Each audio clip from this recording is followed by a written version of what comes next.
أفلا يتدبرون القرآن أعوذ بالله من الشيطان الرجيم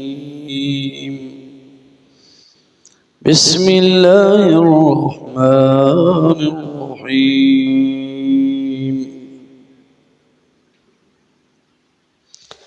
ويسألونك عن المحيض قل هو أذى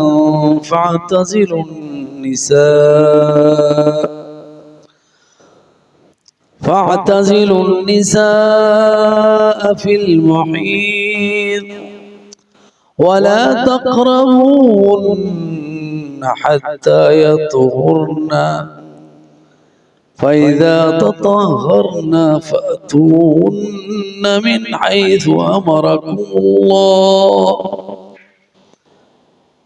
إن الله يحب التوابين ويحب المتطهرين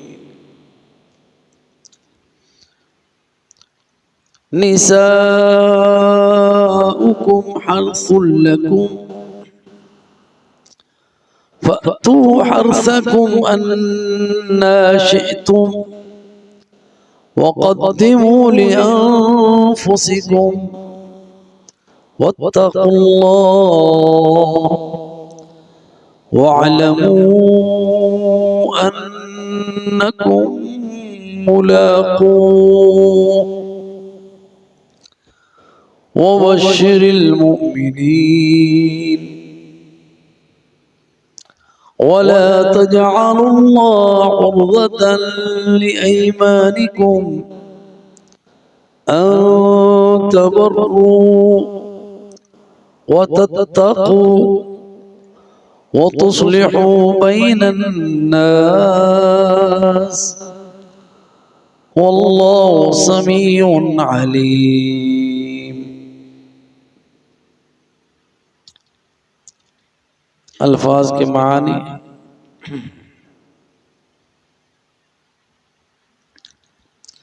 وَيَسْأَلُونَكَ اور پوچھتے ہیں وہ آپ سے. یسألون فعل مضارع فاعل اس کا واو ہے یعنی وہ یسألون کے اندر جو واو ہے کا مخاطب کے لیے مراد رسول اللہ صلی اللہ علیہ وسلم. وَيَسْأَلُونَكَ اور سوال کرتے ہیں آپ سے پوچھتے ہیں آپ سے عن المحیض عن کے بارے میں. المحیض یعنی وہ حیض ہے جو عورت کو ماہانہ عادت کے طور پر اللہ سبحانہ و تعالی نے ان کی فطرت میں رکھا ہے. ایام ہے اس کے مخصوص ان کے بارے میں سوال ہے. قل کہہ دیجئے ہوا اذن کہ نبی کہیں ان سے کہ وہ جو حیض ہے وہ اذن ہے. اذن کنایا ہے یعنی گندگی کے بارے میں اور نقصان اور تکلیف کے بارے میں کہ وہ ضرر ہے گندگی ہے اذى ہے تکلیف ہے. فاعتزلوا النساء في المحيض فاعتزلوا یعنی علیحدہ رہو النساء عورتوں سے فی المحیض یعنی حیض کے زمانے میں حیض کی مدت میں.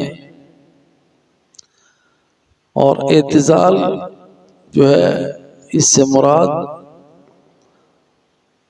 ترک جماع ہے یعنی وظیفہ زوجیت ان دنوں میں ادا کرنا جائز نہیں. فاعتزلوا النساء في المحيض ولا تقربوهن حتى يطهرن تو ان کے قریب نہ جاؤ یہ بھی کنایا ہے عورتوں سے متمتع ہونے کا. وَلَا تَقْرَبُوهُنَّ اور نہ قریب جاؤ ان کے حَتَّى يَطْهُرْنَ یہاں تک کہ وہ پاک ہو جائیں. فَإِذَا تَطَهَّرْنَ پس وہ جب غسل کر لیں پاک ہو جائیں. فَأْتُوهُنَّ تو پھر آؤ ان کے پاس من حیث جیسا کہ امرکم اللہ حکم دیا ہے تمہیں اللہ نے. ان اللہ بے شک اللہ یحب پسند کرتا ہے التوابین توبہ کرنے والوں کو گناہوں سے تائب ہونے والوں کو. ویحب اور پسند کرتا ہے المتطہرین وہ جو پاکیزہ رہتے ہیں احداث سے جنابت سے دور رہتے ہیں گندگی سے دور رہتے ہیں اور پاکیزگی اختیار کرتے ہیں. نساؤکم تمہاری بیویاں حرث کھیتی ہیں لکم تمہارے لیے فاتو پس آؤ حرثکم اپنے کھیت میں انا شئتم جیسے تم چاہو. وقدموا لانفسکم اور بھیجو تم اپنے لیے آگے اللہ کے پاس. واتقوا اللہ اور اللہ سے ڈرتے رہو. وَاعْلَمُوا اور جان لو انکم بے شک تمہیں ملاقوہ اس سے ملاقات کرنی. وَبَشِّرِ الْمُؤْمِنِينَ اور خوشخبری سنا دو ایمان والوں کو.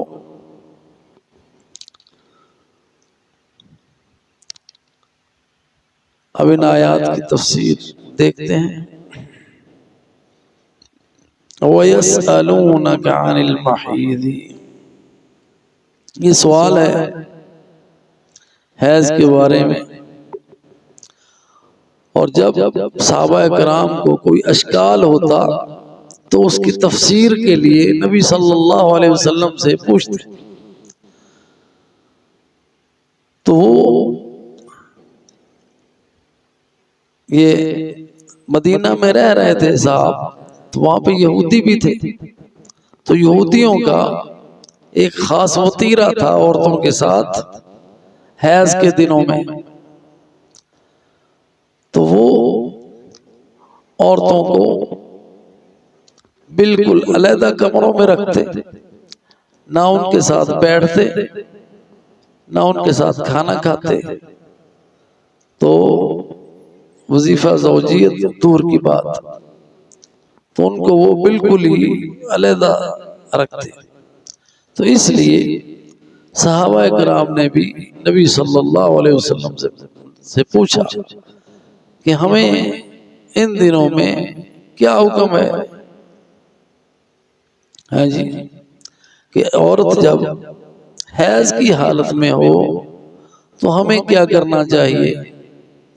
تو اللہ سبحانہ وتعالی نے فرمایا وَيَسْأَلُونَكَ عَنِ الْمَحِيضِ آپ سے پوچھتے ہیں حیض کے بارے میں. تو اللہ کی طرف سے ہدایت یہ آئی قُلْ هُوَ أَذَنٌ کہ اے نبی صلی اللہ علیہ وسلم کہہ دیجئے ان کو بتا دیجئے کہ یہ حیض جو ہے یہ ایک ضرر ہے. اذن کے معنی ضرر تکلیف ایک معنی اس کا گندگی نجاست ہوا اذن تو یہ کنایا ہے کہ وہ تکلیف دہ چیز ہے. اور اللہ سبحانہ وتعالی نے یہ عورتوں پر ان کی فطرت میں یہ لکھی ہوئی ہے کہ جب عورت بالغ ہوتی ہے تو اس کی بلوغت کی یہ نشانی ہے کہ اس کو حیض آنا شروع ہو جاتا ہے. اور حیض عورت کے رحم میں خون اکٹھا ہوتا ہے اس کی دیواروں کے ساتھ. اور جب وہ حاملہ نہیں ہوتی اس کا ملاپ نہیں ہوتا مرد کے ساتھ تو وہ خون کی دیوار سے جو بنی ہوتی ہے وہ ٹوٹتی ہے اور بہہ جاتی ہے. یہ ایام خاص ہوتے ہیں اس کے.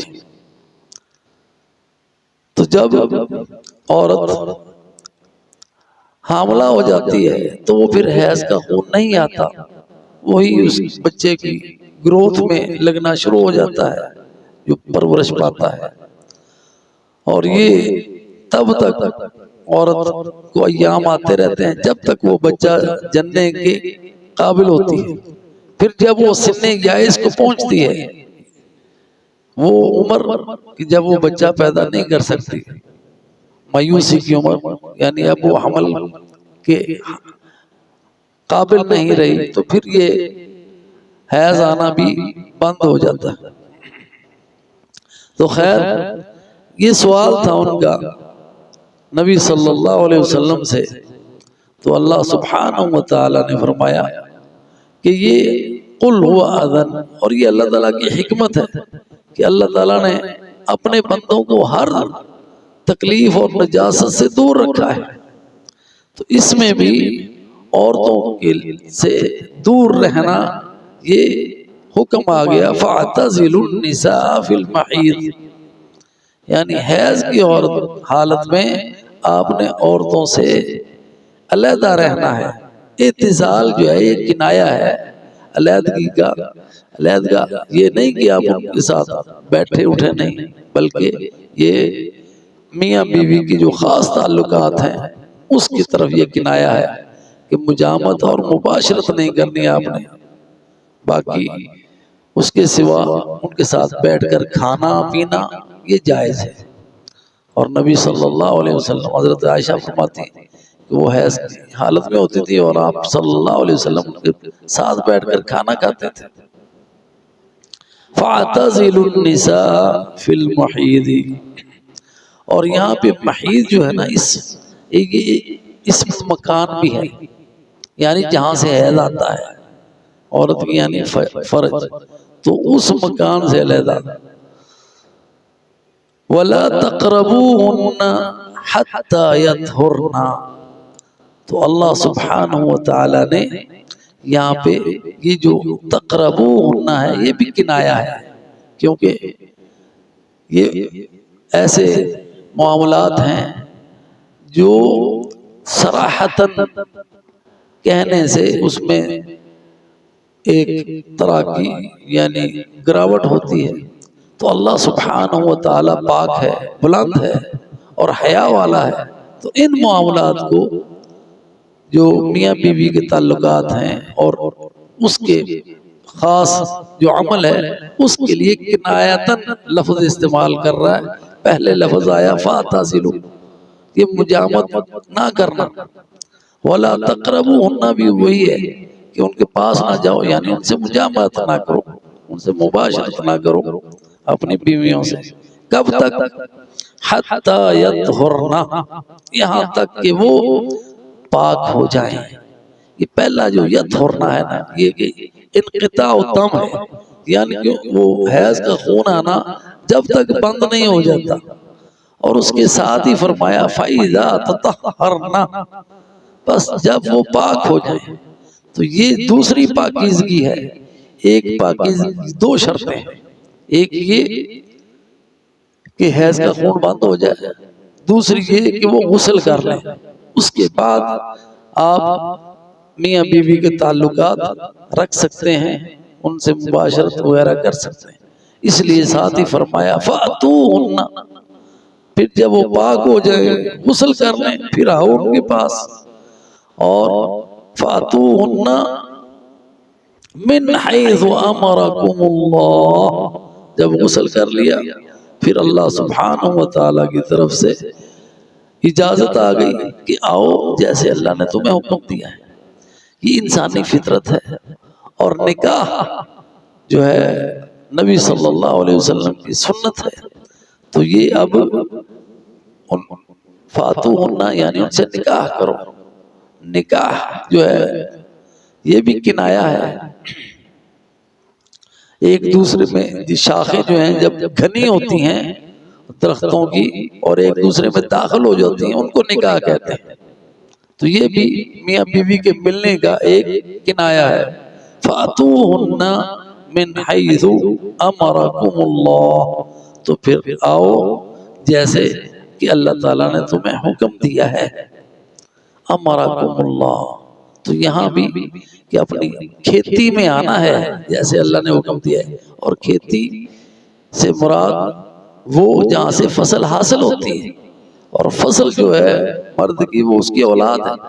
تو اس سے بھی یہ بھی واضح طور پر اللہ تعالیٰ نے ہدایت دے دی کہ عورت کے ساتھ مباشرت قبل میں ہے، دبر میں نہیں۔ اس لیے فرمایا جیسا اللہ نے حکم دیا ہے ویسے۔ ساتھ ہی فرمایا ان اللہ یحب التوابین، اللہ توبہ کرنے والوں کو پسند کرتا ہے۔ جن سے پہلے گناہ ہو چکے، وہ غلطی سے کچھ ایسا کر چکے، بعد میں تائب ہو گئے، اللہ تعالیٰ توبہ کرنے والوں کو اپنے گناہوں سے باز آ کر اللہ سے سچی توبہ کرنے والوں کو پسند کرتا ہے۔ اور وَيُحِبُّ الْمُتَطَهِّرِينَ، اور اللہ تعالیٰ پسند کرتا ہے پاکیزہ لوگوں۔ یہ پاکیزگی جو ہے نا، یہ معنوی بھی ہے، حصی بھی ہے۔ ایک پاکیزگی یہ ہے کہ انسان گناہوں سے پاک رہے، جی گناہوں سے دور رہے، یہ پاکیزگی۔ دوسری یہ کہ جو ظاہری نجاست لگی ہے ان سے بھی اس کو دھو کر غسل کر کے اس کے مطابق رہے، تاکہ نہ جو احداث کی، یعنی اگر غسل واجب ہو گیا ہے غسل جنابت تو غسل کرے، اگر چھوٹا حدث ہوا ہے ہوا کا اخراج ہونا، بول و براز ہونا، تو اس سے پاکیزگی اختیار کرنا، باوضو رہنا، یہ اللہ تعالیٰ کو پسند ہے۔ اور اس میں یہ بھی کہ یحب المتطہرین، نماز طواف، اس کے لیے جو طہارت ہے مکمل وضو وہ لازم ہے۔ تو یحب المتطہرین میں ساری کی ساری پاکیزگیاں شامل ہیں۔ ایک وہ پاکیزگیاں ہیں جو معنوی ہیں، معنوی سے مراد اخلاقی، جتنی بھی اخلاقی برائیاں ہیں ان سے پاک رہتے ہیں۔ وہ جھوٹ ہے، وہ غیبت ہے، جی وہ کسی کے ساتھ ظلم کرنا ہے، ان سے تو بچنا، گناہوں سے بچنا بھی پاکیزگی ہے۔ تو اللہ تعالیٰ ان پاکیزہ لوگوں کو پسند کرتا ہے۔ اور دوسری وَيُحِبُّ الْمُتَطَّهِرِينَ میں ظاہری حصی طہارت بھی ہے۔ حصی طہارت سے مراد نظافت ہے، غسل کرنا، پاکیزہ رہنا، صاف ستھرے کپڑے پہننا۔ تو اللہ تعالیٰ ان سب پاکیزہ رہنے والے لوگوں کو پسند کرتا ہے۔ اب ساتھ ہی اگلی آیت میں فرمایا نساؤکم، تمہاری بیویاں، حرث لکم، تمہاری کھیتی ہیں، فاتو حرثکم، پس آؤ اپنی کھیتی میں، انا شئتم، جیسے تم چاہو۔ تو یہ انا شئتم یہاں پہ یہ سارے کا سارا بھی کنایا ہے میاں بیوی کے تعلقات کا۔ تو یہاں پہ اللہ سبحانہ وتعالی نے فرمایا ہے، اجازت دی ہے کہ اپنی بیوی سے تعلقات ہر طرح کے قائم رکھ سکتے ہو، لیکن جانا وہی ہے جو آپ کا کھیت ہے۔ عورت کو تشبیہ دی ہے کھیتی سے، تو کھیتی وہی ہے جہاں سے فصل حاصل ہوتی ہے، وہ قبل ہے، دبر نہیں ہے، لیکن جانا وہی ہے۔ لیکن جیسے بھی تم جاؤ وہاں جا سکتے ہو، اس کے لیے کوئی کیفیت جو ہے کسی سے منع نہیں کیا۔ اللہ تعالیٰ نے دیکھیں ہر طرح کی گائیڈنس دی ہے، کیسی رہنمائی فرمائی ہے ہر معاملے میں۔ میاں بیوی کے معاملات ہیں، پاکیزگی کے معاملات ہیں، طہارت کے معاملات ہیں، نجاست کے معاملات ہیں، کب کب غسل کرنا ہے، کیونکہ اللہ ہر طرح کی پاکیزگی جو ہے وہ پسند کرتا ہے اور اس کے لیے رہنمائی دے رہا۔ وَقَدِّمُوا لِأَنفُسِكُمْ، اور بھیجو آگے اپنے لیے۔ تو بہت ساری احادیث ہیں جس میں واضح طور پر ہے کہ دوبر سے آنا عورتوں کو وہ حرام ہے، لہذا فاتو حرثکم ہے، آؤ اپنی کھیتی میں انا شئتم، جیسے تم چاہو۔ تو یہود کے ہاں یہ بھی مشہور تھا کہ اگر عورت پیچھے سے کریں گے چاہے تو جو اولاد ہوتی ہے وہ بہنگی ہوتی ہے، تو یہ بھی اس کی بھی تردید آ گئی ساتھ میں کہ انا شئتم، جیسے بھی چاہو تم آ سکتے ہو۔ وَقَدِّمُوا لِأَنفُسِكُمْ، اور بھیجو اپنے لیے آگے، یعنی وہ اعمال کرو جو اللہ کے تقرب کے، جو اللہ سبحانہ وتعالی کی رضا کے ہیں، ایسے خیرات کے عمل، نیکی کے عمل بجا لاؤ۔ اور ان نیکی کے اعمال میں جو ہے وہ نکاح بھی ہے۔ نیکی اللہ تعالیٰ نے انسان کی فطرت ہے، لیکن اس کے لیے حلال طریقے سے اگر آتا ہے تو اس میں اللہ تعالیٰ نے اجر رکھا ہے، ثواب رکھا ہے۔ وَقَدِّمُوا لِأَنفُسِكُمْ وَاتَّقُوا اللَّهَ، اور اس میں اللہ سے ڈرتے رہو سب حالات میں، اور میاں بیوی کے تعلقات میں خاص طور پر تقوی کی تلقین کی ہے۔ اسی لیے نبی صلی اللہ علیہ وسلم جب نکاح کا خطبہ پڑھتے تو اس میں جتنی آیتیں پڑھتے ان میں تقوی کی تلقین ہے۔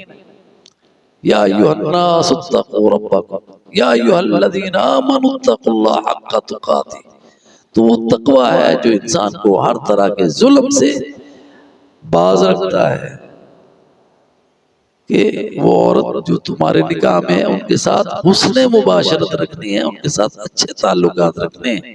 خیرکم خیر لأہلہ، انسان اچھا وہ ہے جو اپنے بیوی کے ساتھ اچھا ہے، اور فرمایا وَأَنَا خَيْرُكُمْ لِأَهْلِي، میں اپنے گھر والوں کے ساتھ، میں اپنی بیویوں کے ساتھ اچھا ہوں۔ وَاتَّقُوا اللَّهَ، اس لیے یہاں پہ تلقین آئی کہ ہر معاملات میں اللہ تعالیٰ سے ڈرتے رہنا ہے۔ وَاعْلَمُوا، اور جان لو، أَنَّكُمْ مُلَاقُوهُ، کہ تم نے رب سے ملاقات کرنی ہے۔ جس نے تمہیں نیک اعمال کی اجازت دی ہے، جس نے تمہیں برائیوں سے روکا ہے، تم نے اس سے ملنا ہے۔ وَاعْلَمُوا، اور یہ ہر وقت یہ بات انسان کے مد نظر رہے کہ اللہ سے ملنا ہے، اور اللہ نے پوچھنا ہے زندگی کے بارے میں کیسے گزاری ہے، جوانی کے بارے میں خاص طور پر سوال ہوگا۔